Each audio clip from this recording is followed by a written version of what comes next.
Hello everyone, Clocks here. This is my Q2 Cryogenic Science setup for megabase level research. What you are looking at is a highly compact blade setup for making uncommon cryogenic science. It's a design that's gone through a lot of iterations of UPS optimizations via trials, errors, and benchmarks. Turns out there are many small tweaks that adds minor performance improvements on Aquilo, but there are two major tweaks that adds a lot of performance. So we're going to go through this blade first, how each unit works, the various trade-offs, optimization strategies, and upcycling strategies that we're using, as well as clocking. And then at the end, we'll talk about benchmarking, alternatives, and blueprints. This is part 2 of my Aquilo series, and of course, as you can see, we will be continuing the car shenanigans here. You are looking at the twin blade variant as deployed in my base. Twin because each blade here actually produces 2 full belts of Q2 each. So altogether, these 2 blades here rack up 4 belts of Q2 or 8 belt equivalent. And it does this via 2 input belts, obviously rocket parts, rocket fuel, and Q2 holmium from Fulgora. And then there's lithium and hot fluoro for input fluids. And from this, it's all self-sufficient. There are no bots here. And if you move on to the actual production area, this extremely long row here of cryos for science with co-located ice upcycling in the center.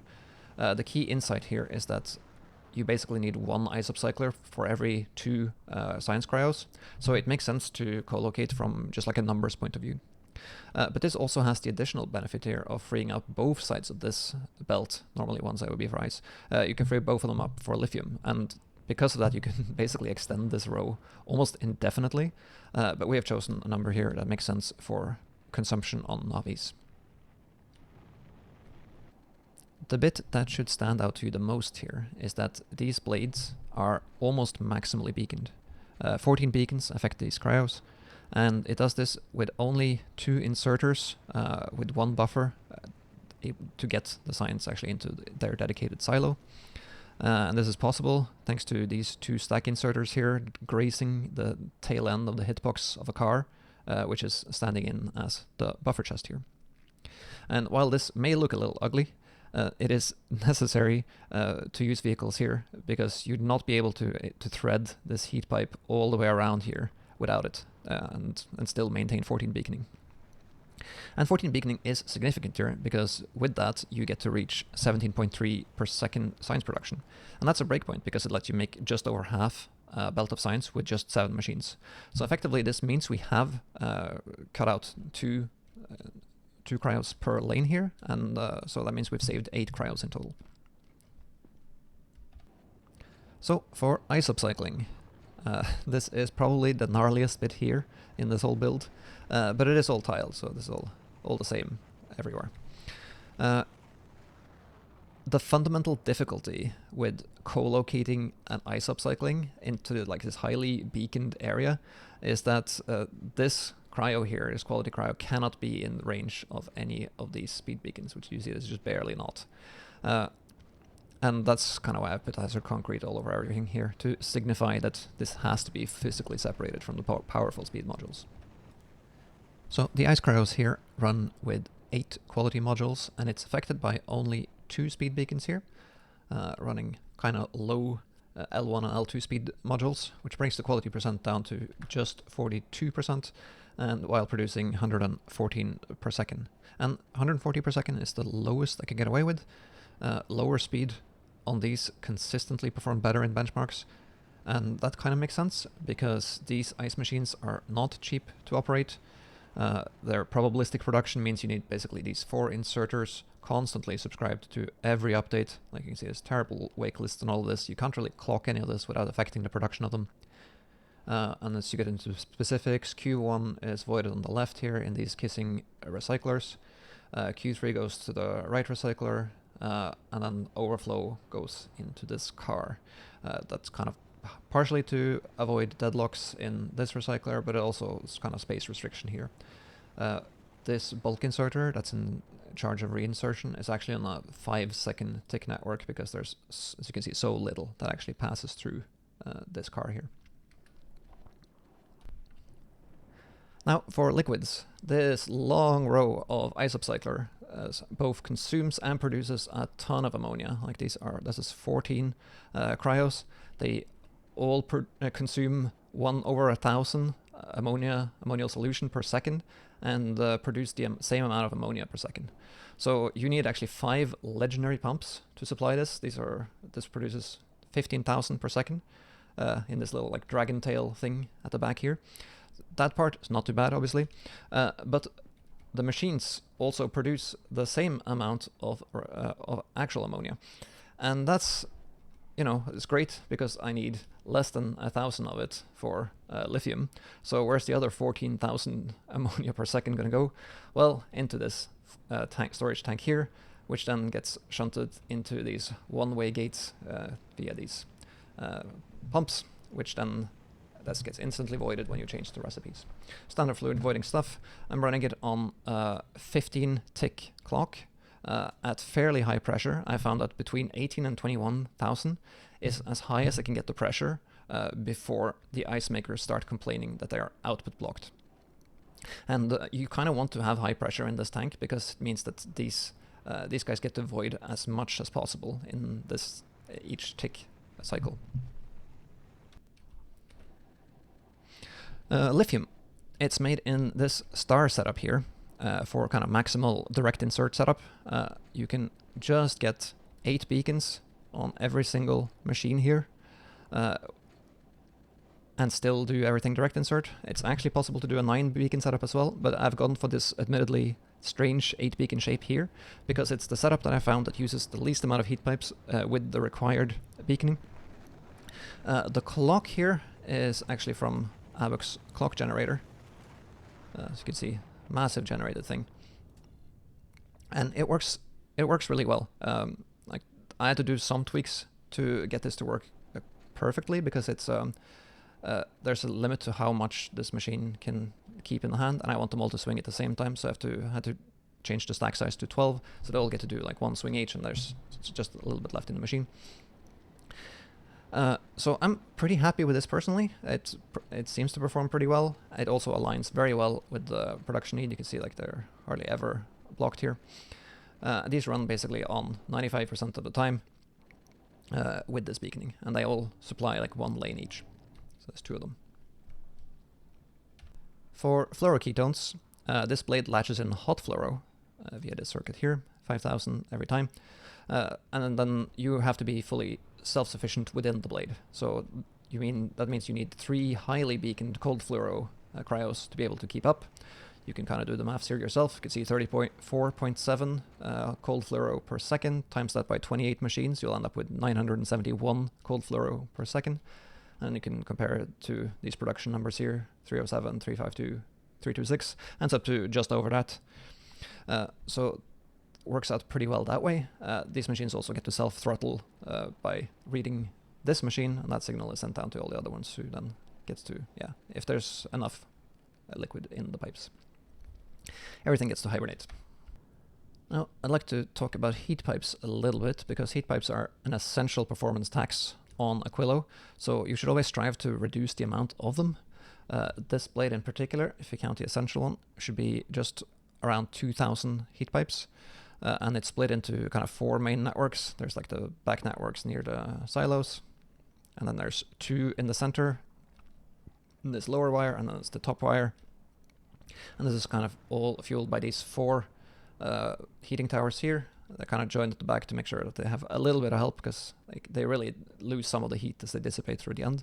But it's actually enough to have just these 2 here to help out. And then they all have like separate responsibilities. These heat networks actually don't touch after that. This one snakes away around and covers most of the inner side. This one covers most of this side. And then we get a little bit of help from the main bus here. And so it's actually, that's why it's kind of so weird, because it's optimized for, and it's actually hard to get the number this low. Many older blades end up using double this number of heat pipes while using bots for rocket parts. And I guess that leads to the question, did you even notice that we are belting rocket parts here? Because we are actually sushiing all the rocket parts on a single belt, which gets to piggyback on this same heat pipe here, sneaking its way all the way around, up through here and back around. And the way this is done sushi-wise is through the circuit here, which is, this is I think Geist developed, puts LDS and blue chips on the other side of the rocket belt in equal parts. And I can kind of prove that this is roughly equal. I can measure this whole entire sushi belt, and you can see this, yeah, roughly the same amount of stuff on there. By the way, this is not something you want to leave on, because measuring this entire sushi belt is actually rather costly. I got like a relative 1 to 2% performance degradation just by keeping this thing connected, so you definitely don't want to be doing that. But it's nice to check that the thing is at least working. Now, other than the balancing problem of sushi rocket parts, the main problem with using sushi on a big, long belt like this, that often ends up like stagnant at the end here, is that these last inserters could get stuck, like waiting for only blue chips, and then like, hey, I need LDS, and there's nothing. And if it's the last rocket, there's nothing else that would pull it. So like this inserter would be stuck forever, and then this would never build, and that would propagate, etc., etc. So like this is why you need some movement on the belt, and that's why this belt here actually loops around and merges with the original belt with priority. And there's this circuit here, this timing circuit, 10-second circuit. 1 second of that time, so 10% of the time, this thing sends a signal that lets this go through. So that was this 1 second right now. That causes the recirculation and avoids the belt being completely stagnant. And you want to kind of limit this, because when this happens, you'll see all of these bulk inserters kind of flicker. When it happens, you'll see it soon, when it actually goes through. Yeah, you see it there. And so you want to keep this number recirculation number as small as possible while keeping the rockets building. Like I actually did a benchmark on this to see like, is this actually better, and then like how much does it actually save? And yeah, this sushi is definitely better on Aquilo, just purely because of the heat pipes. Like this is a bench I did where I did like, these two are using sushi. This is a low clock interval on the recirculation. And these two, this is actually using sushi as well, but it's leaving the heat pipes from the normal no sushi setup. So like it's the heat pipes that's the cost. But obviously these are tiny numbers, but they do matter in the grand scheme of things. Now for science clocking, all of these inserters that you see here are clocked on a single clock network here that's generated from ABAC's clock generator tool. Again, this is kind of the ideal case for these type of clock generators. Very simple setup because they're all like nice numbers. Machines have a back pressure kind of everywhere, direct insert. Everyone's using the same amount of beacons, going into chests rather than belts. So it works really well. There is a hibernation type of, or like a warm up toggle you can do here if you want to make sure the belts have full back pressure of lithium before starting. But like you don't really need it. Like I've never seen these machines desync. I've also tried to retrofit a kind of a hibernation circuit on here that tries to read the control signal and try to hook that back in, but I've not been able to do that successfully in a way that isn't error-free, because I have like uneven draw on some of these launchers sometimes. So if I'm unlucky, this machine might be producing less because this last launch didn't happen on this machine, and then like if you're doing this on a lead follower, then kind of that delay propagates to all the other machines. So like I don't want to read all the machines for this, so right now all this hibernation circuit is doing is just like giving me a light when this is on. So if anyone has a good suggestion for how to do that, then that'd be interesting, but it's like not the biggest deal. The nicest part here is that how all of these are just doing the minimal possible thing. Is basically no wake lists here. There's also a tiny load system at the end here, kind of reads the requests here and make sure that these inserters here are only on for like a 10-second period, which is as long as it takes for one stack inserter to fill a silo. Kind of helps the wake lists for these inserters here, so that this is now disabled. Like normally these would be flickering during the launch. So I think it helps a little bit, but it's a fairly primitive system out of as far as launch systems are concerned. So I think we've covered all of the main systems now. A bunch of complexity again, but it's all helping. So we're going to talk about the benchmarking setup, because this is the same blade in a benchmarking setup. As you can see, all 4 of them this time. And here I wanted to benchmark as much of the production and delivery process as possible to have it be somewhat realistic. In particular, I was curious to see if any of those bits, like the launch load circuit, would be something I could optimize, or it made any real difference or not. So unlike the Fulgora benchmark, we are actually doing real rocket launches, and we are receiving them in a test chip that sits over Aquilo. This is the ship here. And this is doing some very basic setup. You can see it's going to Fulgora now, and then it's going to be avoiding the science. Guess it's, yeah, let's turn up the speed so you can kind of see the process. Yeah, it's doing that now. Oh, that was too much. Let's just let it go in 64x. So you can kind of see what it's doing. We want to basically make sure that we are requesting a perfect 8 belts of Q2. So what we are doing is we are asking for a perfect 6 full launches of each silo, and then leave. So the circuit that we have here at the side is basically only here to ensure that we wait the correct amount of time over Fulgora so the throughput is correct. So there's a bunch of calculation here to make sure that that's kind of sensible. And this is necessary because some of these blades are overproducing. In particular, this blade here is overproducing. You can see it peaks at 117, which is more than what we need. Whereas if you include the downtimes from having waited, you can see we're down to 115, which is what we want. Now, as for the type of blades that we are benchmarking, it's going to be these 6 blades here, effectively. So it's going to be 2 of my twin blade variants, and it's going to be 2 of my solo blade variants, because I think these blades really illustrate differences quite well. I've done a ton of benchmarking, I don't want to into them too much.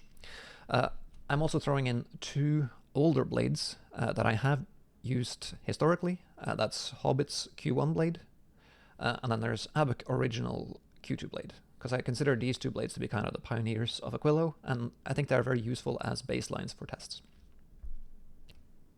So this is going to be the first blade. This is Hobbit's blade. Because it's Q1, we're going to need 16 copies of it. You can see that's all using bots.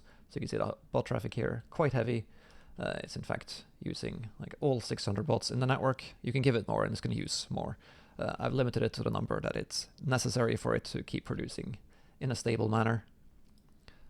I had it on pause here for a bit, but yeah, the production is good. And this is the similar setup for Abex blade. You can see only 8 blades this time. Still quite a bit of traffic because there's a longer blade. You can see it needs, yeah, I think it needed 450 bots for it to be stable.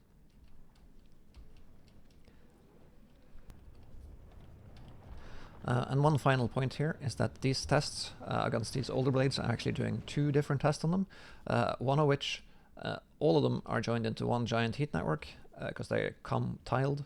And in the other test, I am just taking away some heat pipes on the edge that connects them so that all of these, each blade instance counts as its own heat network. And then we get to my blade redesigns. This is still fundamentally the same blade as Abux. The only difference, the main real difference here is that we are belting rocket parts, we're belting Q2 holmium.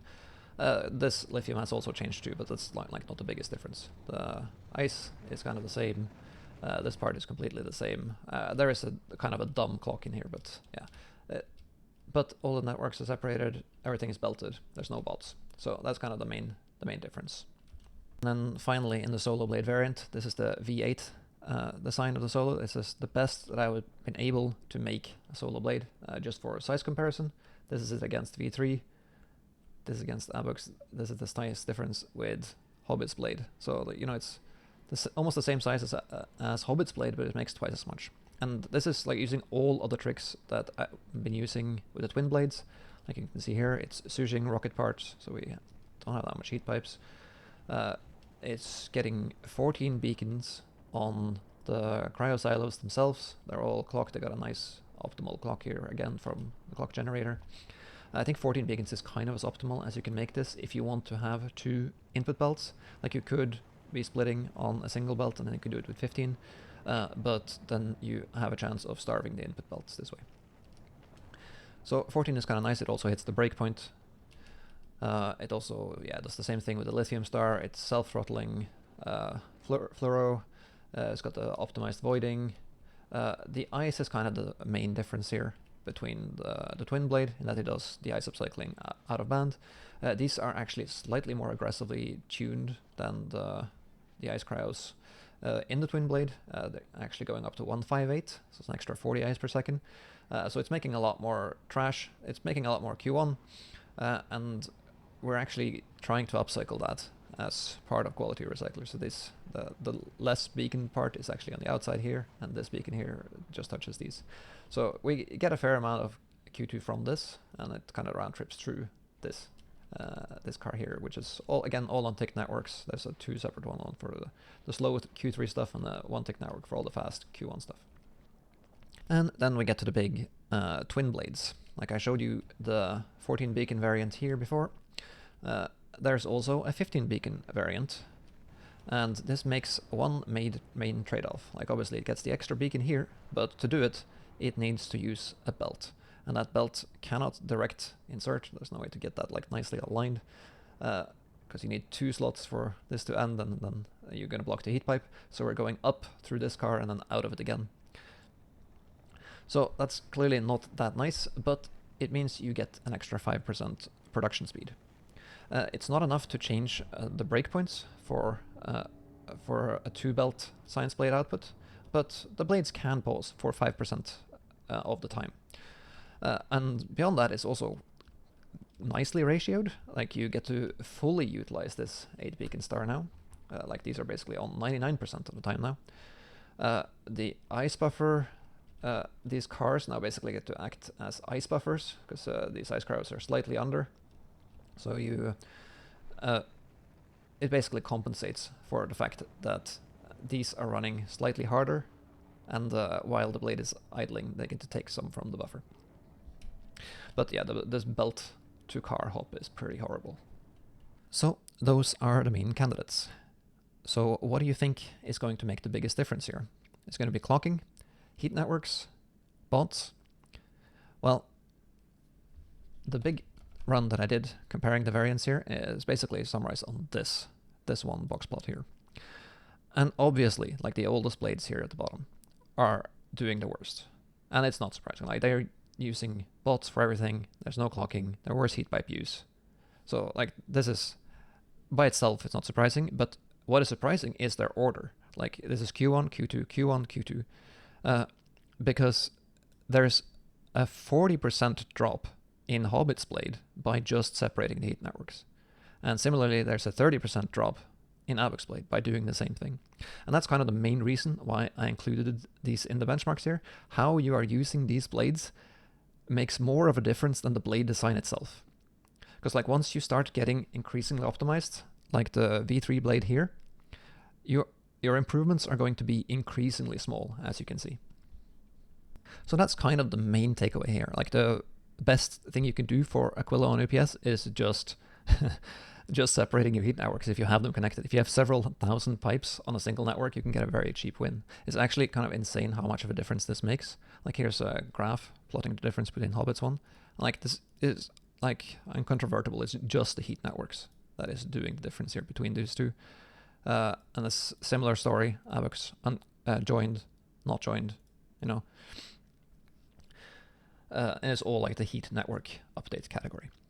The heat pipe calculation does seem to go crazy when you have a heat network over a certain size. I would not expect it would be good to have more than 1,000 pipes in one, but I did test making them super tiny with like 100 pipes per network, and that was actually slightly worse, so there might be like a sweet spot here. Now, the second biggest takeaway here is to belt the rocket parts, which is going to give you this gap, basically. So it's 10% relative on dropping bots, and that's even when we're talking about like the simple belt weaving setup that V3 is doing. Like this is generally not that difficult to do. It's not doing any complicated sushi stuff. It's using lots of heat pipes to do it, and still 10%. But if that is impractical to you, it is possible to do some kind of middle stage where you put everything in buffer chests halfway around and make tiny heat networks. Like the stuff that the bots are doing in the test cases, like going all the way from the start, is obviously going to be the worst. So optimize your traffic patterns. As for the finer details here, if we look at the top three, they're all basically the same. Like the 14 beacon twin blade here is slightly ahead performance-wise, but any of these are going to be very performant. Like at the holistic update graph, you basically can't see the difference. Couple of percent at most. And I think that's actually kind of a cool result, because they're quite different blades. Like these twin blades here and the solo blade in particular have very different strategies, at the very least for ice. These are much differently beaconed, have like a reuse strategy on the recyclers. But, what unites them is actually a bigger part than what makes them different. Like they all still use a 14 or 15 beacon setup for doing the main cryo. They use cars for buffering in between. Everything is clocked using generated clocks for lithium. Lithium is direct inserted. Fluoro is self-throttled. And all of these fluid voiders use like a maximum pressure to get the maximum amount out of them. And they're also optimizing quite heavily for the heat pipes. Like if you just compare these two blades here, the V8 single blade compared to some of the older blades, like this is 3800, so you almost have the amount of heat pipes for the same production. And that's kind of why the main reason why the twin V7 blade wins out over the 8. Like it's this yellow one here, which is heat pipes, and we're only talking about a 200 pipe difference per lane of science here. So that's kind of the main result. This is the blade I'm kind of sticking with at the moment because it performs the best. But like there could be many optimizations here that I have not found, and any new optimizations could make any of these 3 builds pull ahead. The most lucrative thing to focus on is probably the ice upcycling, because it's like the most expensive thing and it's copy pasted everywhere. So if you have any good suggestions or you find anything that could be done, please let me know, because I think this is a very fun optimization problem. So blueprints wise, any of these the 2 twin blades and the V8 solo blade are going to have blueprints available to them. They're all fairly simple blueprints to just plant down once, so comparatively much simpler than any of the stuff I done out of Fulgora. But there is one consideration that you have to think about, which is that because the heat networks here are so optimized, these blades do not defrost themselves. This is also a consequence of optimizing away the robot networks. You do have to hand feed these heating towers rocket fuel until the blade defrosts. But once that's done, it should be self-sufficient. By the way, one final fun thing, this 15 beacon setup here actually has a kind of insane potential because it produces a perfect 18 per second. So 18 per second is kind of an awkward number for this 14 beacon setup here, because it ends up producing 252 per second per lane. So not that great. But if you extend it to 20 cryos, so add an extra 6, make it this long, then you can make a perfect 3 belts of science per blade. So that's kind of cool. You can also extend it to like the extreme and make it 40 cryos long. That would be somewhere over here. It'd actually be so long that you run up against the pipe limit for ammonia, I think. And also you need to have like insane scale of lithium. I think you need 6 of these stars to do it. But like I think you could use this type of blade as a template for some absolute monster blades. That makes 6 blades, 6 lanes of science per blade if you have that type of crazy scale.